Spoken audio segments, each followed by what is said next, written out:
को करूं सप्रेम प्रणाम।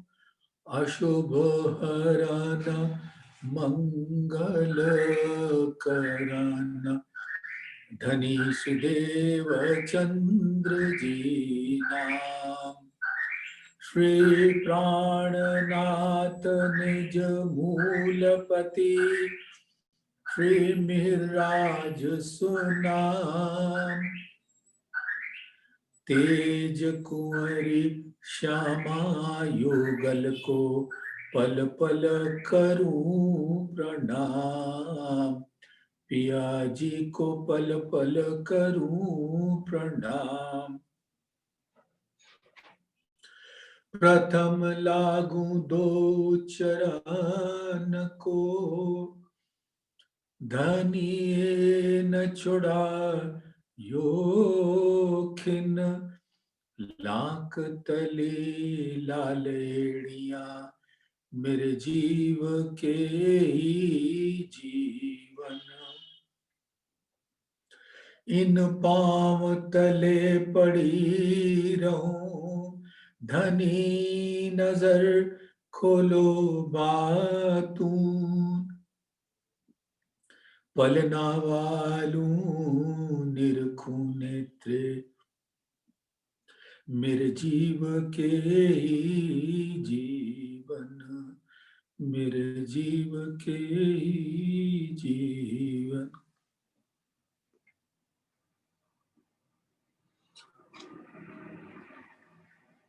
धामधनी अक्षरातीत के परम लाडले सुंदर साथ जी, आपके हकजात स्वरूप के कोमल चरणों में इस आत्मा के प्रेम भरे दिल का सिजदा कबूल कीजिए। प्रणाम जी सुंदर साथ जी, प्रणाम जी सुंदर साथ, प्रणाम जी सुंदर साथ। ये धामधनी की असीम अनुकंपा मेहर नूर की बारिश हम सबके ऊपर समान रूप से बरस रही है और ये सब धामधनी का लाड़ है, इश्क है जो मेहर बरसा रही है। श्री महामत कहे मोमिनो तुम पर दमदम जो बरतत सो सब इश्क हक का पल पल मेहर करत। जिस इश्क को हमने अपना समझा था वो हमारे प्राण प्रीतम धामधनी का है और अपना समझा था इसलिए अपने आप को धामधनी से जुदा माना था और यही हमारी समझ थी। धामधनी ने उस समझ के आगे जो एक पर्दा सा था उसको हटाने के वास्ते हम सबको यहां ले आए और अब उन्होंने अपने इश्क के स्वरूप को दिखाया, अपने अद्वैत के स्वरूप को दिखाया और हक जात के स्वरूप को दिखाया। सबसे मूल बात सुंदर साथ जब हम ये समझ लेंगे कि हक जात का स्वरूप क्या है, एक अक्षरातीत नूर जमाल धामधनी प्राण प्रीतम प्राणनाथ अद्वैत स्वरूप, मूल अद्वैत स्वरूप, वाहिद स्वरूप, मार्फत स्वरूप, नूर स्वरूप के अलावे कोई दूजा है नहीं, तो जानो कि बात समझ आएगी। अब सुंदर साथ विचारिए, थोड़ा सा बीतक ग्रंथ में प्रवेश करिए। आपको याद है ना 69 पातियां धनी देवचंद्र जी ने लिखाई, क्योंकि उनके तन से जब नूरी लीला होती थी बांके बिहारी का स्वरूप, कृष्ण जी का स्वरूप आता था और वहां पे सुंदर साथ ने जमुना जी को बहते देखा, उसके जल का रसपान भी किया, लेकिन ये एक आड़िका लीला थी, चमत्कारिक लीला होती थी। और सब इस चमत्कार, क्योंकि ये संसार तो चमत्कार देखता है, तो पहली बार तारतम ज्ञान जब अवतरित हुआ तो किसी को कुछ पता नहीं, लेकिन जिन्होंने भी ये चमत्कारिक लीलाओं को देखा, आड़िका लीलाओं को देखा, उनको लगा कि ये तो साक्षात कृष्ण जी के स्वरूप हैं।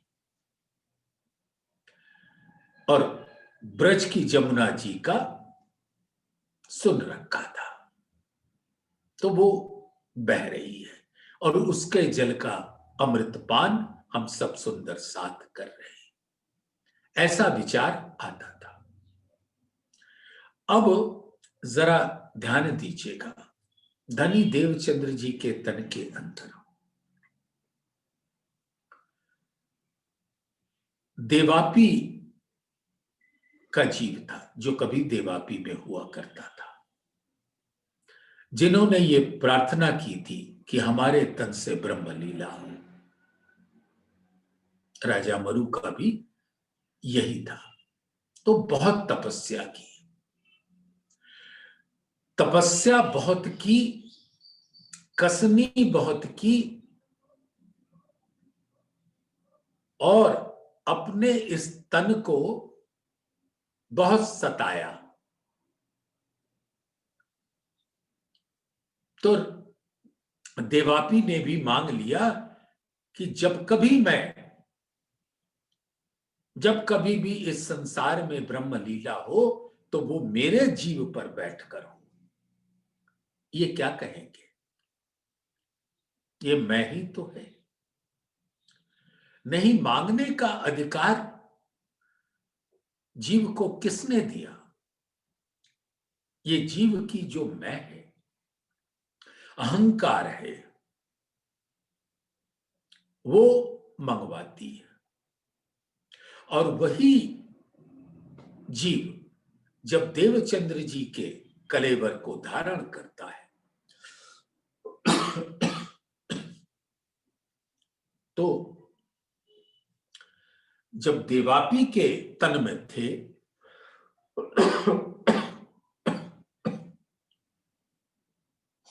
क्षमा कीजिएगा सुंदर साथ, जब देवापी के तन में थे तो अपनी तपस्या की मैं आ गई, और वही मैं उसी देवापी के जीव के साथ देवचंद्र जी के कलेवर को धारण किया,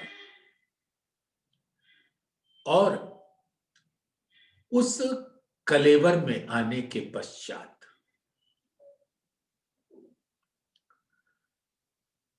जीव तो देवापी का ही था, तो उसकी मैं उसके संग आई थी। और क्योंकि श्यामा जी की आत्मा विराजमान, तो उनके अंदर ऐसा भाव आता था, मैं कौन, कहां ते आइया, कहां है मेरो भरता। जब भया बरस 11वां, तब मन में उपजो यह विचार, मैं कौन, कहां थे आइया, कहां है मेरो भरतार। यानी अपने स्वरूप को जानना, अपने मूल स्थान को जानना, और अपने खसम को जानना, क्योंकि परम धाम में श्यामा जी का स्वरूप भी फरामोश।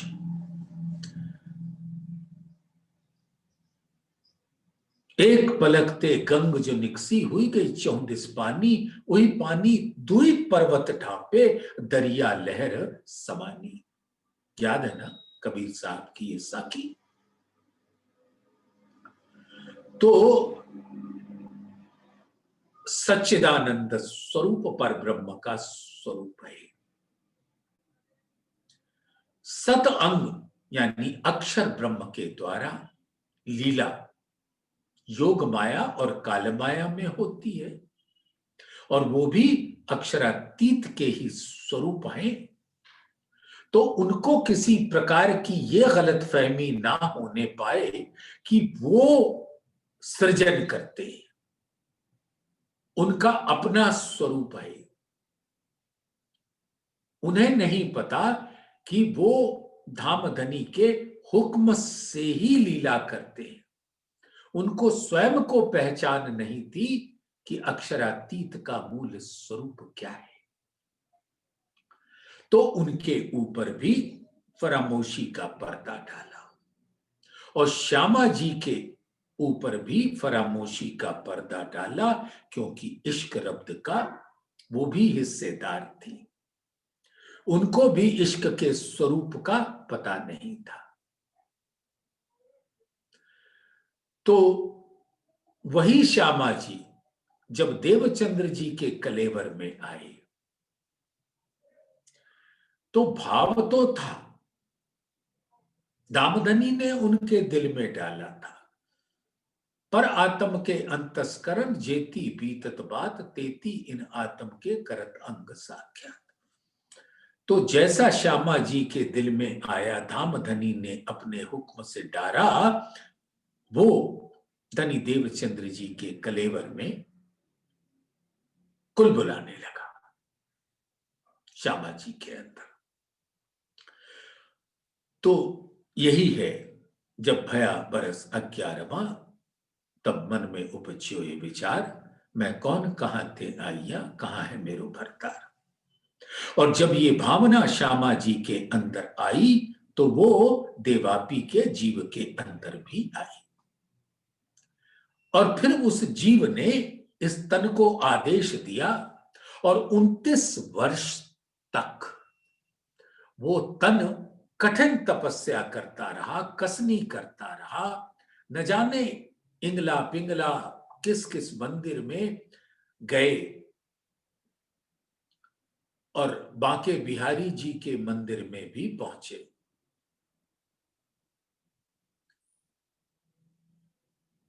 वृंदावन में, और ये सब करते कराते कहीं उनको सुकून ना मिला, तो श्याम जी के मंदिर में जामनगर पहुंचे, और 14 वर्ष तक उन्होंने भागवत ग्रंथ सुना, और बुखार अतिशय, इतने बुखार में तो कोई हिलता भी नहीं, और वो तो जिद पकड़ के बैठे थे कि या तो मुझे जानने दो, नहीं मैं यहीं बैठे बैठे तन छोड़ दूंगा। ये सब क्या था? कसनी का स्वरूप था। और इसी कसनी के एवज में, इसी बंदगी के एवज में उनके दिल में ये विचार आया कि अब धामधनी ने हमारे अंदर बैठकर जो तारतम ज्ञान दिया है, वो मैं सुंदर साथ को दूं, यानी अपनी रूहों को मैं जगाऊं। ये जो मैं है बहुत ही तकलीफदायक चीज है। तो उनके तन से धामधनी लीला तो करते थे सुंदर साथ को लाने के वास्ते, लेकिन जब उनके अंदर अपनी कसनी का गुमान आ गया तो गुनाह लग गया, और गुनाह लगते ही एक पर्दा सा आ गया। उन्होंने कसनी के बदले धामधनी से मांगा कि मुझसे जागनी कराओ।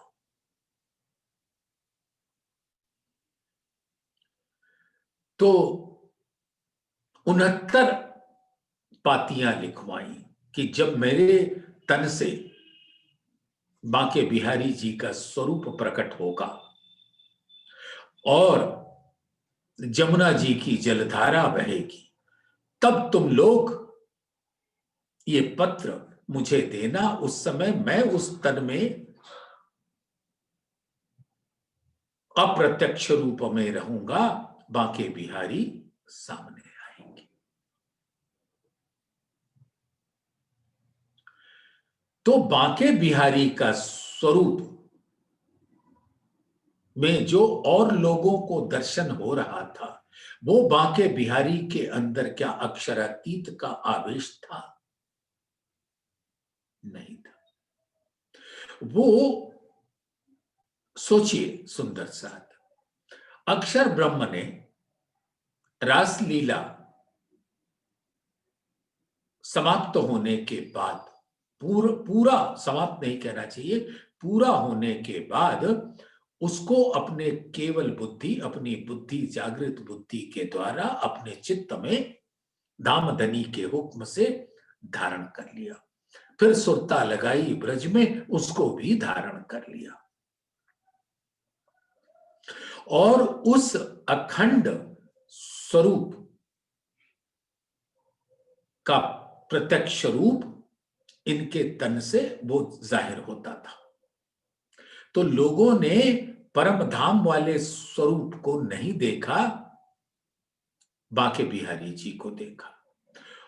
हां, लेकिन श्याम जी के मंदिर में धामधनी ने उनको अपना परम धाम का श्रृंगार स्वरूप दिखाया था। तो धामधनी तो प्रत्यक्ष लीला करते हैं, उनको आड़ी का लीला क्यों करना? लेकिन सुंदर साथ को बताने से तो वो उनके दिल में आया कि मैं जागनी करूं। और सबने, इंद्रावती जी ने भी वो पत्र गुजारिश करते हुए दिया, लेकिन बात तो बननी नहीं थी, तो बनी नहीं। हां, गुनाह के भागीदार हो गए श्यामा जी स्वयं। तो कहते हैं,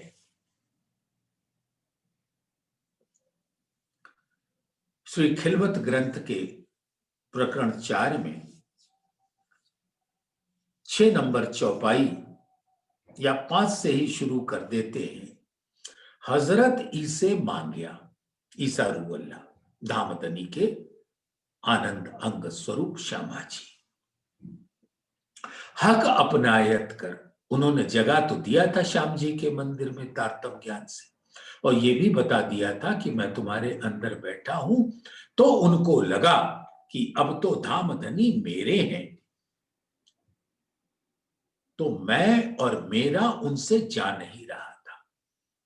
और ये धामधनी की लीला थी जो दिखला रहे थे उनको कि मैं और मेरे से बचो।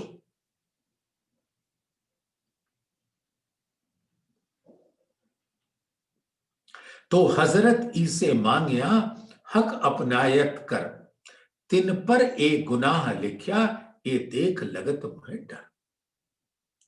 अब ये जो गुनाह की बात आई,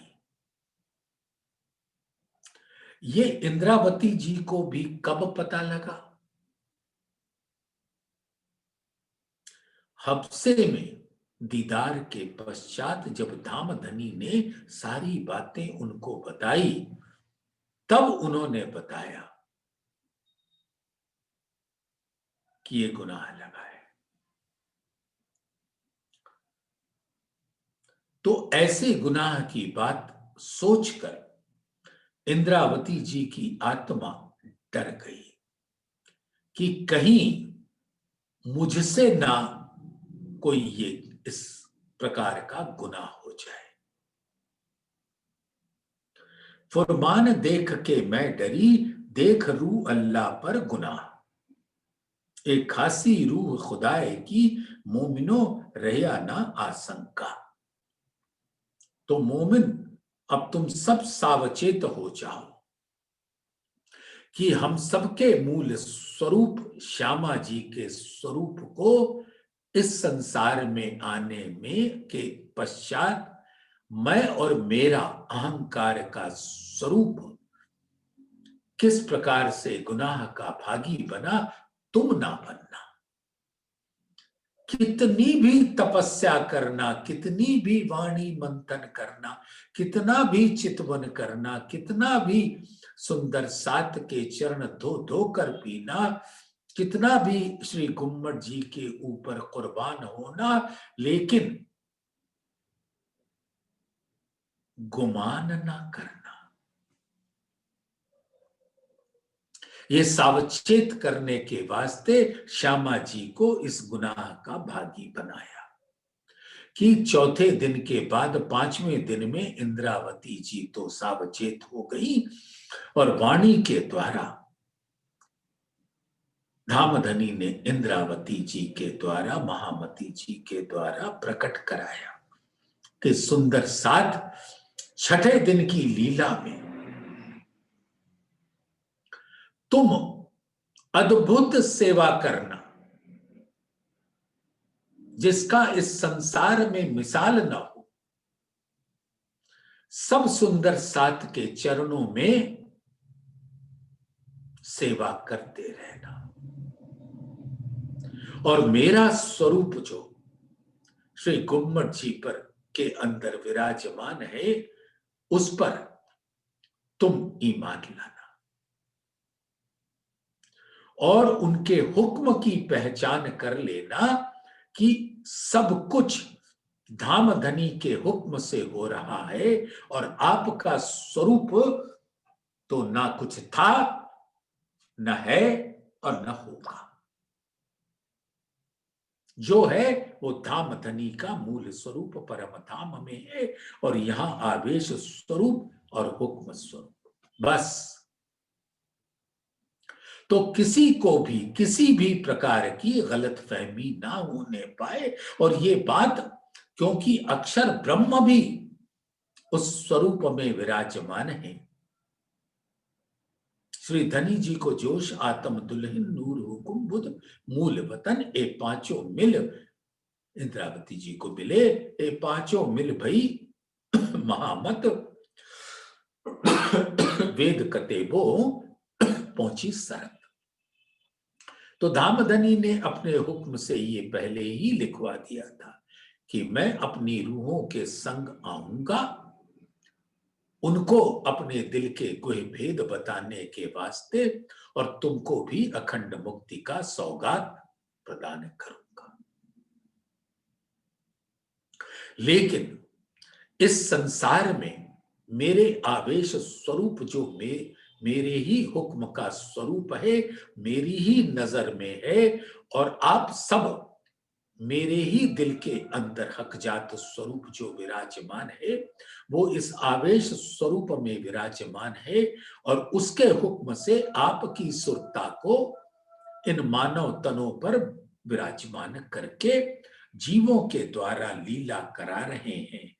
और माया की लीला दिखाने के पश्चात इल्म से इल्म की लीला दिखा रहे हैं। और इल्म के जब ग्रहण करता है तो उसके अंदर इश्क का रसपान करने का अद्भुत सौगात मिलता है।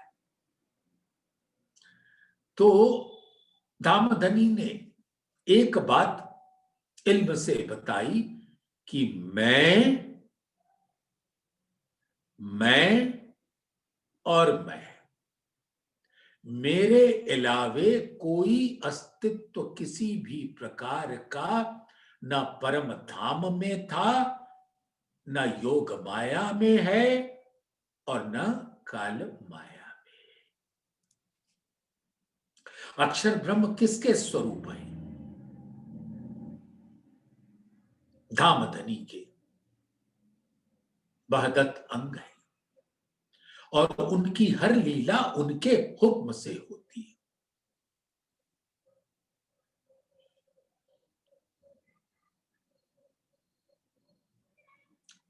हुक्म नूर जमाल का जो है नूर जलाल, वो धामधनी के हुक्म से ही एक कदम भी आगे बढ़ता है धामधनी के हुक्म से, और धामधनी के हुक्म से ही परम धाम के अंदर श्यामा जी के दिल के अंदर जो बात धामधनी डालते हैं, हके किया हुक्म वतन में, तो वतन के जो मलकिन हैं श्यामा जी, जिनके द्वारा वहां लीला होती है, उनके दिल में मूल हुक्म डाला, हके किया हुक्म वतन में, और फिर उनके अंदर आने से सभी रूहों के अंदर आया। सो उपजत अंग असल वहदत के स्वरूपों में आया, जैसा देखत सुपन में तैसा बरतत इतन कर। तो अब जो फरामोशी के दौरान में धामधनी के दिल रूपी पर्दे पर वो इस लीला को देख रहे हैं, तो हुक्म ने यहां पर वो लीला संपादित कराई, और अब इल्म की लीला हो रही, परम धाम में इश्क की लीला और इस संसार में इल्म की लीला।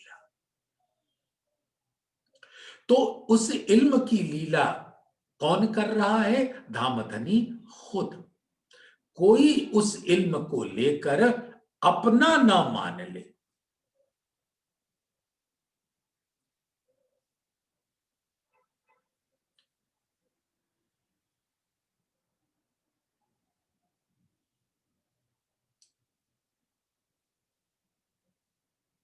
इल्म चातुरी खूबी अंग की, अंग यानी इस संसार में माया के स्वरूप को कहते हैं।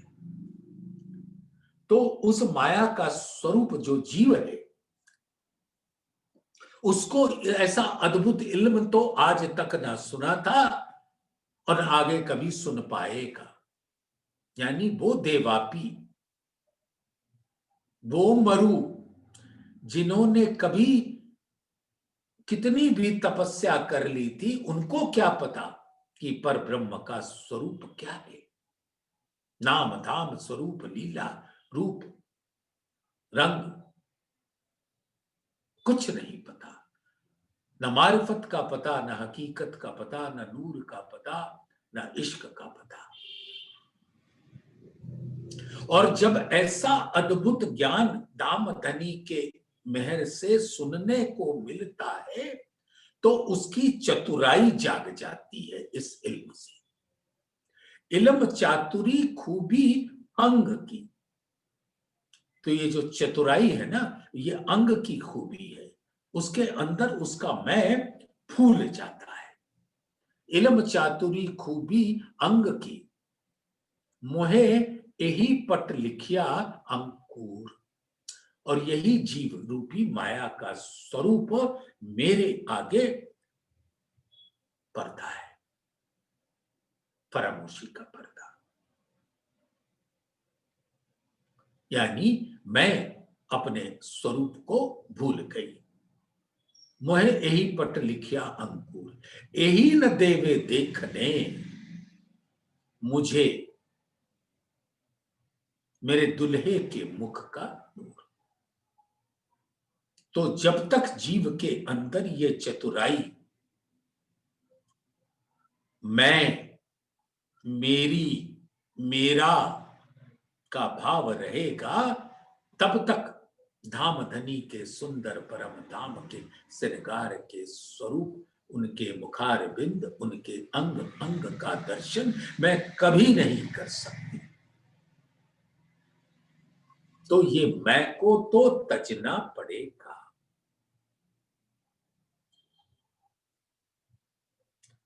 तो फुरमान देख के मैं डरी, जब धामधनी ने अपने इल्म से हफ्से में इंद्रावती जी को नवाजा था,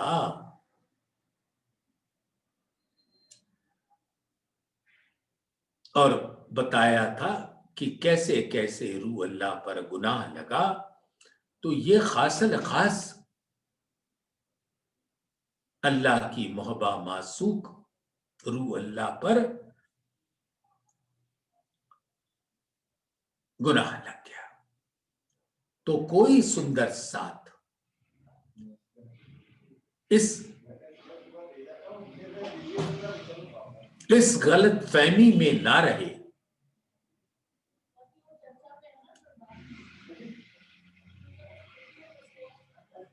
इस गलत फहमी में ना रहे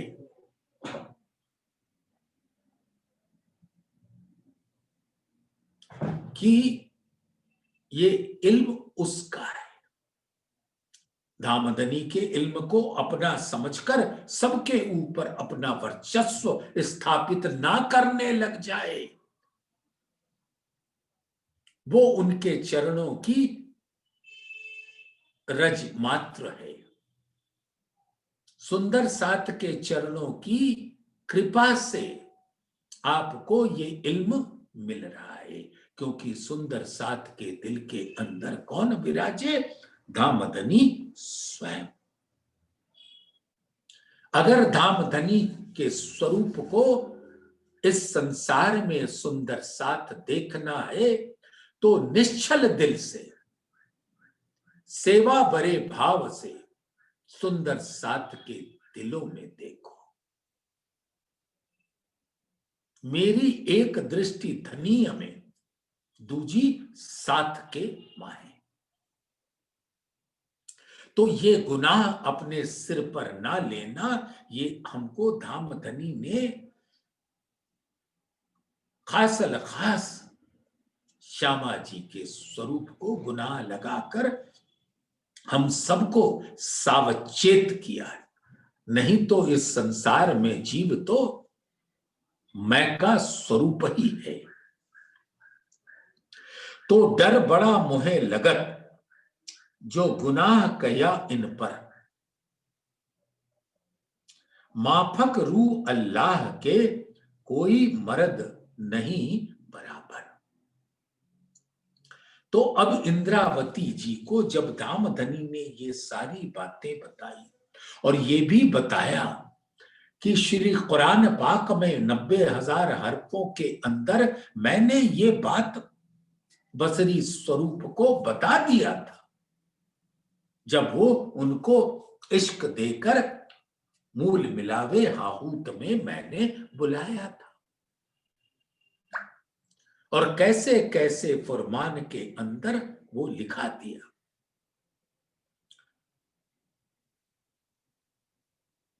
तो डर बड़ा मुहे लगत, जो गुनाह कया इन पर, खासी रूह खुदाएगी।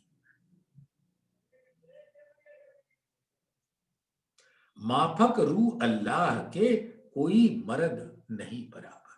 अब इनके बराबर तो कोई स्वरूप ही नहीं हो सकता, क्योंकि वो साक्षात अक्षरातीत नूर जमाल के दिल के स्वरूप हैं, और उनसे बड़ा तो कोई क्या होगा। और धामधनी ने रूहों को प्यार इल्म देने के वास्ते अपने ही दिल के ऊपर गुनाह लगा दिया। देखो सुंदर साथ, और हम जरा सा ज्ञान आ जाए तो अपना वर्चस्व इन प्यारे सुंदर साथ के ऊपर जमाना शुरू कर देते हैं। तो ये गुनाह होगा, और ऐसे गुनाह के भागी मत बनना, ऐसा धामधनी इंद्रावती जी के मुख से महामती जी के द्वारा प्रकट कर रहे हैं। एक खावंद है अर्श अजीम का, यही तो मालिक है अर्श अजीम के। धामधनी के दिल पर इनका ही साम्राज्य रहता है। घर में बाहर व्यक्ति कितना भी बड़ा क्यों ना हो, अक्षरातीत का वो स्वरूप अक्षर ब्रह्म कितना ही बड़ा क्यों ना हो, योग माया काल माया में, लेकिन अक्षरातीत वही करते हैं जो श्यामा जी चाहती। हाँ, ये बात दीगर है कि श्यामा जी के दिल में भी धामधनी ही डालते हैं। जैसे इस संसार में एक सुंदर सा छोटा सा उदाहरण दे रहा हूं कि अगर मेरा दिल करता है कि आज मैं भिंडी की सब्जी खाऊं, तो भिंडी की सब्जी तो मैं क्या खाऊंगा, लेकिन वो ऐसा मैं अपनी पत्नी के दिल में डाल दूंगा कि तुम भिंडी की सब्जी बनाओ, तो इसका श्रेय उनको मिलेगा, लेकिन डालने वाला तो मैं ही होऊंगा। उसी प्रकार से परम धाम के अंदर श्यामा जी की ही लीला है, लेकिन वो धामधनी के हुक्म से। तो एक खावंद है अर्श अजीम का, हादी हमारा सोए, और हम रूहों के मार्गदर्शक, दिशा सूचक यंत्र लिए हुए मर्जिया बनकर इस संसार में आए हैं, हम सबको इस भवसागर से पार करके धामधनी के स्वरूपों की पहचान देने के वास्ते। लेकिन सुपेद कुदरी दूजे तन दूजे हिजाब में इंद्रावती जी के अंदर धामधनी के आवेश स्वरूप के अंदर विराजमान। इस मानंद 14 तबक में हुआ नहोसी कोई, और ऐसे 14 तबक में इनके बराबर न कोई था, न है, न होगा। लेकिन उनको गुनाह लगा। अब सुंदर साथ ये गुनाह की बात तो छठे दिन की लीला में सुंदर साथ को बताने के वास्ते ये गुनाह की लीला की, ना ही तो धामधनी के अलावे दूजा तो कोई है नहीं। मैं नेक बात या की कहूं, पाक रूहों सुनो सब मिल, मैं की खुदी सखत है, ये लीजो देकर दिल। अब अपने दिल के अंदर ये विचारना कि ये मैं, जो माया का अहंकार है इन जीवों पर, देखिए आत्मा के अंदर तो कोई ऐसा विकार नहीं होता। परम धाम के अंदर ज्ञान तो नहीं था, लेकिन ये तो पता था ना ये हमारे प्राण प्रीतम है, और उनकी सानिध्यता के अलावे हमें कुछ और पसंद नहीं था। हक हादी अर्स मोमिन, सो तो पहले हक दिल माहे। हक आदि अर्स मोमिन, हक जात का वो स्वरूप है, हक आदि गिरोह का स्वरूप है, और तो कोई है नहीं बिना एक हक जात, जात माहे हक वाहे दत्त, हक आदि गिरोह कहलात। तो ये कहां होते हैं? दामदनी के दिल में। हक हादी अर्स मोमिन, यही हक जात का मूल स्वरूप है। और ये कहा हक दिल माए, हक आदि अर्स मोमिन, सो तो पहले हक दिल माए, वही है, वहीं से प्रकट होते वो मार्फत स्वरूप है हक जात का, जो धामधनी के दिल में है, और हकीकत के रूप में तो परम धाम के अंदर है। तो ये चौपाई को बड़े प्यार से सुन लेना सुंदर साथ। जो चीज प्यारी रूह को, ताए हक पल छोड़े नाए। और रूहों को परम धाम में क्या प्यारा है? धामधनी का सानिध्य, उससे वो एक क्षण भी अलग नहीं होना चाहती। और धामधनी ऐसी अपना लाड़ बरसाते हैं कि किसी भी क्षण वो उनसे अलग नहीं होते।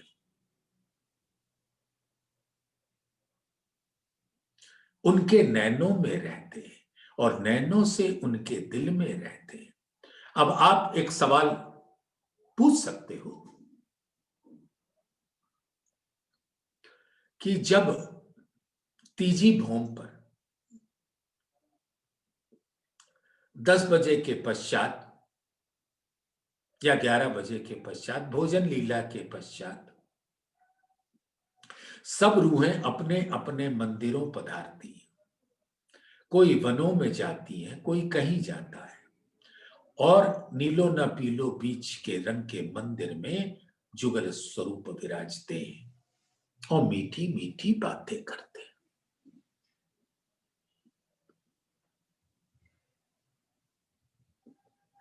लेकिन एक क्षण भी ऐसा नहीं होता जब धामधनी के नजरों से कोई रूह, चाहे जहां हो लीला में, अलग हो, तो उनकी सानिध्यता परम धाम के अंदर धामधनी हमेशा अपनी रूहों को प्रदान करते हैं। जो चीज प्यारी रूह को ताए हक पल छोड़े ना। तो यहां पर भी कैसे छोड़ेंगे, क्योंकि यही तो रूहों को प्यारा है कि धामधनी आपकी सानिध्यता मिलती रहे। लेकिन ये भी बात एक मांगने की बात होती है। तो आत्मा यहां के हर विकार निर्विकार से मुक्त है, निर्विकार है। उसके अंदर तो एक ही भाव है, इश्क से प्रेरित सानिध्यता। लेकिन जीव के ऊपर इस संसार में जो माया की मैं है वो बहुत सख्त है। वो तो क्या न करा दे सुंदर साथ, तो उसके स्वरूप को देखकर उससे बचना, ये धामधनी अपने हुक्म से हम सबको बता रहे हैं। तो मैं की खुदी सखत है ए लीजो देकर दिल। अब इस बात को अपने दिल में अखंड कर लो, ग्रहण कर लो और इस मैं खुदी से बच जाना। रूह अल्लाह करी बंदगी, दिन में उनकी मैं, तो गुनाह कया इन पर, इन मैं मांगया हक पे। इसी मैंने मांग लिया कि जागनी मुझसे कराओ, और यही गुनाह लग गया। लेकिन ये सारा गुनाह, आप ये सोचो कि रूह अल्लाह पे गुनाह लगा, ठीक है, ये बताने के लिए तो जरूर बताया। रूह अल्लाह पाक दिल है, पाक साफ है, उनके ऊपर क्या गुनाह लगेगा। ये तो उनका जीव है जो अपना वर्चस्व स्थापित करने के वास्ते उसकी मैं मांग रही थी। लेकिन क्योंकि श्यामा जी उस स्वरूप के ऊपर ही विराजमान थी, इसलिए वो गुनाह तो जीव ने किया, लेकिन उसकी छाई इनके ऊपर भी पड़ी। तो अब उस स्वरूप ने 29 वर्ष तक बंदगी की पराकाष्ठा की और उस बंदगी के अंदर उनकी मैं की महक थी। तो गुनाह कया इन पर, इन मैं मांगया हक पे। तो इस जीव की मैंने हक से मांगा कि हमसे जागनी कराओ। अब सुंदर साथ इंद्रावती जी डर के कांप रही हैं कि जब इतने बड़े खासल खास रूह अल्लाह मोहबा मासूक सो खासी खसम दिल। तो मेरे ना कछु बंदगी ना कछु करी करनी, ओ मैं मुझ में ना रही, ए तो मैं हकें करी अपनी। तो अब इंद्रावती जी ने किसी भी मैं को लेने से अस्वीकार कर दिया, और सुंदर साथ उनके अंदर तो मैं आ भी नहीं सकती थी। क्यों?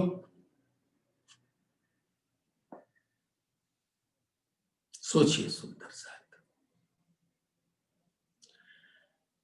जिस जीव की मैं के कारण इंद्रावती जी ने 6 महीने की विरहग्नि में तड़प कर उसको छोड़ दिया था, जब आह सूकी अंग में श्वास भी छोड़ो संग, तब तुम पर्दा टाल के दियो मोहे अपनो अंग।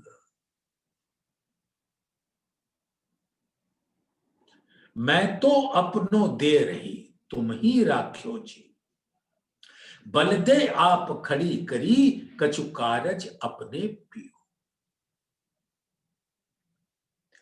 जीवरा भी मेरा रख्या, वो जो जीव गुनाह का भागी होता है उसको धामधनी ने रख लिया। जीवरा भी मेरा रख्या, तुम कारज भी कारण, आस भी पूरी सुहागनी, व्रत भी राखो विरहीन। व्रत यानी लाज। आपने इस विरहीन नार का की लाज रख ली इस संसार में, उसके मैं से उसको अलग करके इस जीव और तन को आपने धारण किया। अब ये आप जानो, आपका काम जाने, आपकी मैं जाने, मैं तो कुछ हूं ही नहीं। तो क्या कहते हैं कि मैंने तो कुछ किया ही नहीं, मेरे ना कछु बंदगी ना कछु करी करनी, मैंने ना बंदगी की ना कोई सेवा की, ओ मैं मुझ में ना रही, तो मेरे अंदर कौन सी मैं आएगी, और जो थी वो विरह की अग्नि में जला के राख कर दिया। फिर धामधनी ने खड़ा कर दिया, तो ये धामधनी की मैं हुई, मैं कहां आई बीच में। ओ मैं मुझ में ना रही, एक तो मैं हके करी अपनी। अब ये तो धामधनी ने किया, अब वो जाने, उनका दिल जाने, उनकी बात जाने। हम तो अपने धनी की रजा में राजी हैं, क्योंकि यही सत्य है कि मैं परम धाम की स्वलीला अद्वैत स्वरूप की सुरता हूं, और जो आपका अद्वैत हकजात स्वरूप है, तो मेरा तो कुछ भी न रहा है। मैं थी बीच लड़कपने धनी तुम्हारी पढ़ायल, मेरे उम्मीद ना आशा बंदगी, हक तुम्हारी निभा चला। तो आपको याद होगा कि कैसे खेता भाई से मिलने धाम के धनी देवचंद्र जी से आदेश पाकर, और वहां 5 वर्ष तक न जाने कितने कठिनाइयों से गुजरे, तो दिल के अंदर, उनके जीव के अंदर ये भाव आ गया कि मैंने अपने धाम धनी के जितना ज्ञान मिला था उससे उनको इतना तो पता था, यही मेरे सदगुरु हैं, यही मेरे प्राण प्रीतम है। तो वहां पर जाके इतनी सेवा की, तो उनके जीव के अंदर वो सेवा की मैं आ गई। और जब बालबाई धनी के हुक्म से देवचंद्र जी के तन से ये लीला करा दी कि मुख फेर लिया, प्रणाम स्वीकार नहीं किया। अब इनकी मैं और फूल गई कि मैंने इनकी हुक्म के पालन करते हुए इतना कुछ किया और ये मेरा प्रणाम तक स्वीकार नहीं करते। तो जाओ, मैं इनसे बात नहीं करती। सोचो, उस जीव की मैं इतनी भूल गई कि अपने प्राण प्रीतम प्राणनाथ से बात नहीं करेंगे।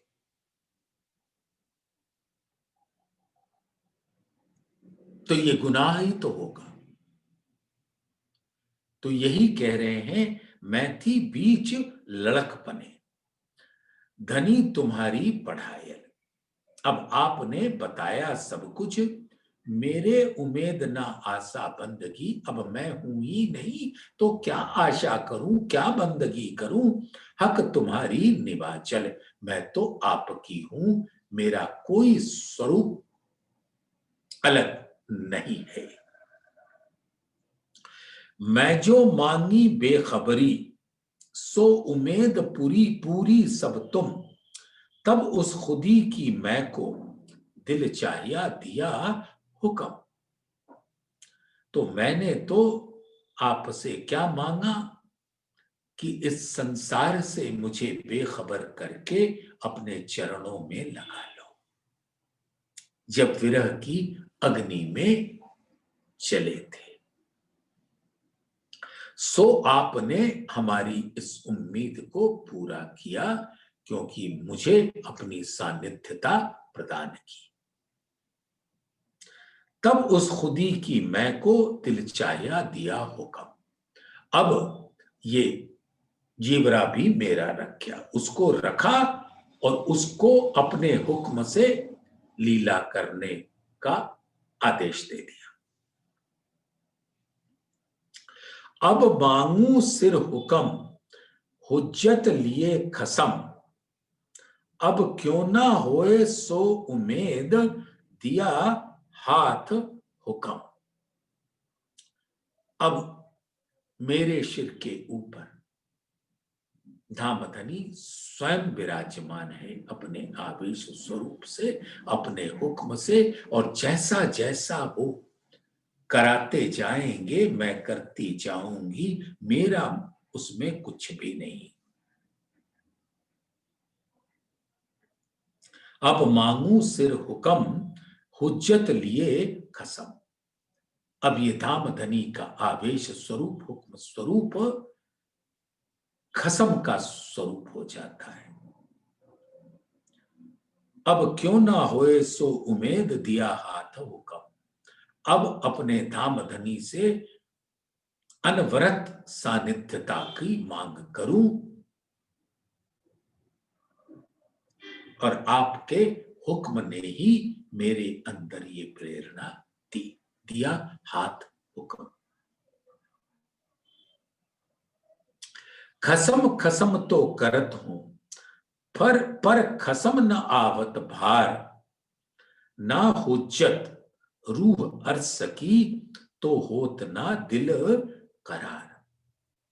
अब इस संसार में आने के पश्चात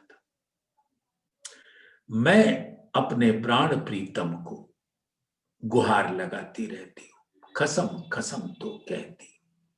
लेकिन क्या हमने दिल में ये बात दृढ़ कर ली कि धामधनी ही हमारे खसम हैं?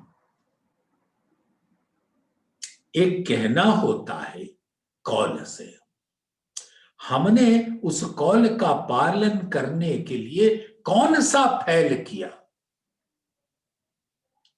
उनकी सेवा का कुछ नहीं किया।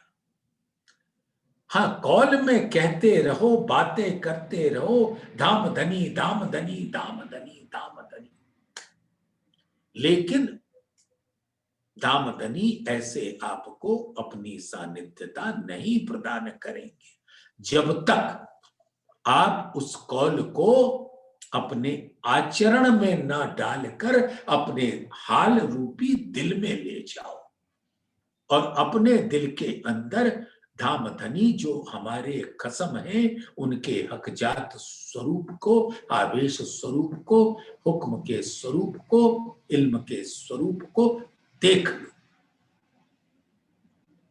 तो खसम खसम तो करत हो, पर खसम न आवत भार। दिल में तो आया ही नहीं, बोलते रहो, बोलते रहो और करो भी मत कुछ। तो बोलना भी है, करना भी है, और उसको अपने दिल के अंदर ग्रहण भी करना है।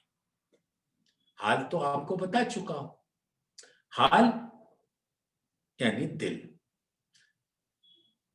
तो जैसी बात दिल के अंदर होती है वही हमारी रहने का स्थान है, और जैसी रहनी होती है वैसी ही कहनी और करनी होती है। जब कहनी आई अंग में, तब फैल गुनाही बेर। तो जो मैं खसम खसम कहती रहती हूं, वो कहनी जब कहनी आई अंग में, जब मेरे दिल के अंदर जो बात मुख से कह रही हूं वो पूरी तरह समा जाए, जब कहनी आई अंग में, तब फैल को नाही बेर। तब मेरे किए कुछ नहीं होगा, वो तो धाम धनी इस तन से करा देंगे। तब फैल को नाही बेर, फैल आए हाल आया, तब मेरे दिल में ये बात आएगी कि खसम खसम तो कहती हूं, तो खसम का भार इस दिल में आएगा। फैल आए हाल आया, तो लेत फैल आए हाल आया, लेत कायम रोशनी घेर। तब परम धाम के उन अक्षरातीत के, अपने प्राण प्रीतम के मुखारविंद का दीदार होगा, अपने दिल रूपी खिलवत के अंदर। खसम खसम तो करत हूं, पर खसम न आवत भार। ना हुज्जत रूह अर्स की, तो होत ना दिल करार। अब अपने अंदर धाम की आत्मा का स्वरूप का दीदार हो जाए, तभी उस स्वरूप को ये अधिकार मिलता है कि धाम धनी की सानिध्यता को प्राप्त कर सके। तो या ना हुज्जत रूह अर्स की, तो होत ना दिल करार। और जब तक वो सानिध्यता का सुख नहीं मिलता, तब तक आत्म के दिल को चैन नहीं पड़ता, करार नहीं आता। ये है सुंदर साथ। तो खसम खसम तो करत हो, पर खसम न आवत भार। ना हुज्जत रूह अर्स की, तो होत ना दिल करार। अपने स्वरूप को, हकजात के स्वरूप को अंदर देख लो धाम धनी के इल्म से, फिर वैसे ही हमारे कौल फैल हाल हो जैसे परम धाम के अंदर हो। इल्म दिया तुम्हें खुदाई, तो बदले कौल चाल। फैल होवे वाहिदत का, तो बेर न लगे हाल। तभी धाम धनी की सानिध्यता प्राप्त होगी। सुंदर साथ। तो इसी चौपाई नंबर 15 पर आज विराम लेते हैं। बोलिए श्री प्राणनाथ प्यारे की जय। धाम के धनी की